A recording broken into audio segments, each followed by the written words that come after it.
Easy వేలో రవ్వ కేసరి చేసుకుందామా? మరి ఇంకెందుకు లేట్, పదండి రెసిపీ చూసేద్దాం. ఫస్ట్ అయితే నెయ్యి వేసి దాంట్లో ఎండు ద్రాక్ష, బాదం, పిస్తా అవన్నీ వేసి బాగా వేయించుకున్న తర్వాత హాఫ్ కప్పు బొంబాయి రవ్వ కూడా దాంట్లోనే వేసి గోధుమ రంగు వచ్చే వరకు వేయించుకోండి. రంగు మారేంత వరకు వేయించుకోకపోతే ఆ నెయ్యిలో వేంపిన అరోమా మాత్రం అస్సలు రాదు. ఇలా వేగిన తర్వాత నేను హాఫ్ కప్పుకి కప్పున్నర వాటర్ తీసుకున్నాను. ఆ వాటర్ దాంట్లో పోసాక లమ్స్ లేకుండా బాగా కలపండి. ఎందుకంటే ఇది బొంబాయి రవ్వ కాబట్టి ఈజీగా లమ్స్ ఏర్పడతాయి. అది అక్కడ ఉడికేలోపు చిటికెడు ఫుడ్ కలర్ తీసుకొని దానిని వాటర్ పోసి నానబెట్టుకోండి. తర్వాత 2-3 యాలక్కాయలు కూడా దంచి దాంట్లో వేసుకోండి. ఇలా నీరంతా దగ్గర పడ్డాక హాఫ్ కప్పు రవ్వకి హాఫ్ కప్పు చక్కెర వేసుకోవాలి. నేనైతే 3/4 తీసుకుంటున్నాను. షుగర్ టేస్ట్ ఎక్కువ ఉండాలనుకున్న వాళ్ళు వేసుకోవచ్చు.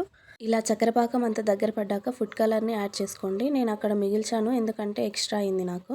అంతేనండి, ఈజీ అండ్ క్విక్ రవ్వ కేసరి రెడీ అయిపోతుంది. పూజ చేసే రోజు టైం సరిపోకపోయినా ఇలాంటి క్విక్ రెసిపీస్ ట్రై చేయండి. టైం ఈజీగా సరిపోతుంది మరియు ఆ పూజ కూడా చాలా పీస్ఫుల్గా జరుగుతుంది.